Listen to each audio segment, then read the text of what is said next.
বৈরী আবহাওয়া, উপকূলে আছড়ে পড়ছে বড় বড় ঢেউ। এর মাঝেই আনন্দ উল্লাসে মেতেছেন ভ্রমণ পিপাসুরা।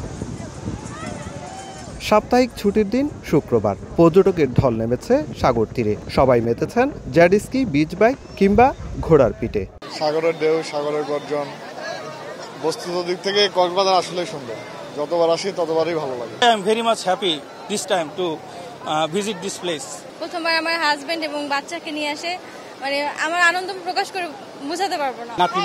সবাইকে নিয়ে আসলাম, আসলে এত ভালো লাগতেছে। বালিয়াড়িতে পর্যটকের পাশাপাশি বেড়েছে ভিক্ষুক ও হকারদের উৎপাত, যদিও তাদের সরিয়ে দিতে কাজ করছে বিচ কর্মীরা। আমরা হকারদের মাইকিং করতেছি তারা যেন উপরে চলে যায় এবং ভিক্ষুকদের অনুরোধ করছি তারা যেন বিচে না আসে। তাদের যদি কোনো কিছু লাগে তারা উপরে যাবে বা তাদের অন্য ইয়াতে যাওয়ার জন্য। এদিকে বৈরী আবহাওয়ার কারণে সাগর উত্তাল থাকায় প্রতিটি পয়েন্টে টাঙানো হয়েছে পতাকা। একই সঙ্গে চলছে সতর্কতামূলক মাইকিং।